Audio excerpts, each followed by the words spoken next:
నమస్కారం మిత్రులందరికీ. నేను శివరుద్ర సాధువుని. గతంలో చాలా విషయ వివరణలో ధర్మరక్షణకై తిరుగుతూ నిన్న మొన్నటి ఎల్లూరి శ్రీనివాస్ వరకు వచ్చిన విషయంలో తాళిగడుతూ ఇదే సనాతన ధర్మం అని చెప్పి మేము పార్వతీ పరమేశ్వరులు అని చెప్పి తిరుగుతూ ఒక ధర్మాన్ని తప్పుదోవ పట్టించే కార్యక్రమంలో నాకు 3 రోజుల నుంచి పెద్ద ఎత్తున చాలామంది ఫోన్లు చేసి అడుగుతూ ఉన్నారు. సనాతన ధర్మ కార్యక్రమంలో ఆడపిల్లల్ని కాపాడాల్సిన బాధ్యత సాధు సంతులకు ఉంటే ఆడపిల్లలని కళ్యాణాన్ని చేసుకొని ఆ తల్లిదండ్రులకు సంబంధించిన ఈ క్షోభ ఎంతవరకు న్యాయం?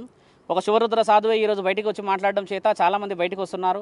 ఆడపిల్లల కుటుంబాలని కాపాడాలి స్వామి అని చెప్పి చాలామంది చెప్పడం చేత నేను మండే రోజు అంటే ఈరోజు సోమవారం రోజు కూడా విషయ వివరణలో జాగ్రత్తగా పడి ఎల్లూరి శ్రీనివాస్ యొక్క విషయాలు కూడా చెప్పడం జరిగింది.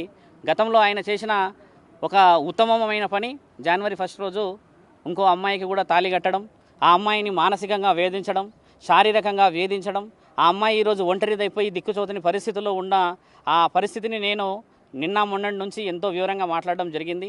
ఈరోజు మీడియా సోదరులందరికీ కూడా తెలియజేయాల్సింది ఏంటంటే ఇకపై ఆగేది లేదు.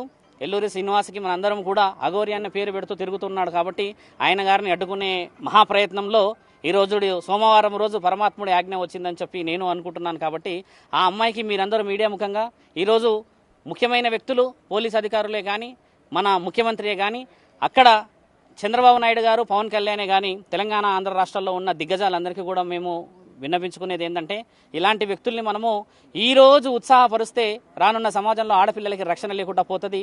దానికి పైశాచికత్వంగా మన వాళ్ళు సనాతన ధర్మం అని పేరు పెట్టడం జరుగుతుంది. కాబట్టి ఎల్లూరు శ్రీనివాస్కి ఇకపైన నేను నిన్న సాయంత్రము ఆజాద్ గారితో కూడా మాట్లాడడం జరిగింది, అడ్వకేట్ గారితో. ఆయన గారు కూడా పెద్ద ఎత్తున ముందుకు వెళ్దాం రుద్ర గారు, ఆయన గారు చేసిన అన్యాయాన్ని మనము ఖచ్చితంగా అందరికీ తెలియజేయాలని చెప్పారు. కాబట్టి ఈరోజు నాతో పాటు కూడా మాధురి ఈ అమ్మగారు వచ్చారు ధర్మ ప్రయత్నంలో.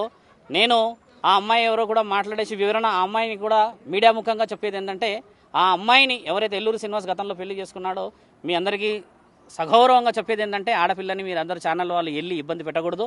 ఇది ఒకటే నేను ఆ అమ్మాయిని ఒక 5-10 నిమిషాలకు మాత్రమే మాట్లాడించగలను.